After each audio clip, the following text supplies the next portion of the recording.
Brought to you by Agilus Diagnostics. Health test की बात आती है तो मैं भरोसा करता हूँ India's largest diagnostics company Agilus diagnostics. खुद को टेस्ट करते रहो।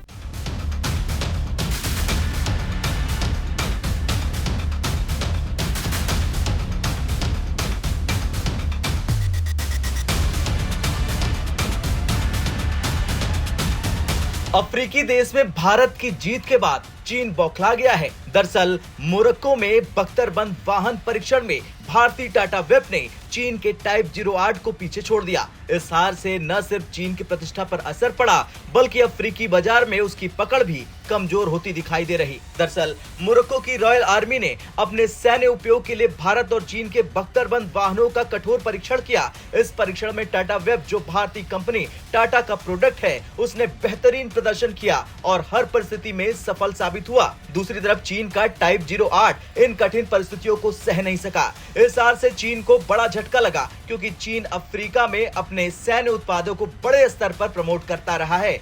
भारतीय बख्तरबंद वाहन की मजबूती, क्वालिटी और आधुनिक तकनीक ने उसे चीन के टाइप 08 से बेहतरीन साबित कर दिया। इसी वजह से मोरक्को ने भारतीय वाहन को अपने सैन्य बेड़े में शामिल करने का निर्णय लिया। मोरक्को जैसे अफ्रीकी देश में चीन का एक बड़ा हथियारों का बाजार है, लेकिन अब भारतीय बख्तरबंद वाहन ने इस क्षेत्र में अपनी एक खास पहचान बनाई है। ये पहली बार नहीं है जब चीनी सैन्य उपकरणों की गुणवत्ता पर सवाल खड़े हो रहे। पहले भी रूस यूक्रेन युद्ध के दौरान चीन के खराब टायरों की वजह से रूस को नुकसान उठाना पड़ा है। ऐसे में अब अफ्रीका के देशों में भी चीन के उपकरणों की विश्वसनीयता पर सवाल उठ रहे हैं।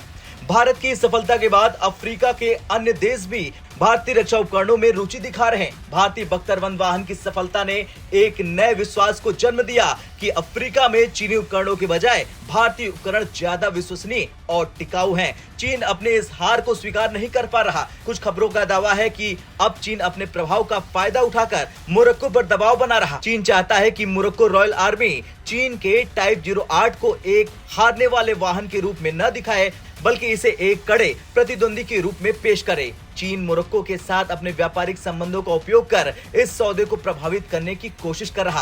हालांकि इस दबाव के बावजूद मोरक्को ने स्पष्ट संकेत दे दिया है कि वे भारतीय वाहन के प्रदर्शन से संतुष्ट हैं और इस सौदे को बदलने का उनका कोई इरादा नहीं। भारत ने पिछले कुछ सालों में अपने डिफेंस सेक्टर में महत्वपूर्ण प्रगति की है। स्वदेशी तकनीक, गुणवत्ता और आत्मनिर्भरता के साथ भारतीय कंपनियां अब न सिर्फ घरेलू बाजार में बल्कि अंतर्राष्ट्रीय बाजार में भी चीन को चुनौती दे रहे।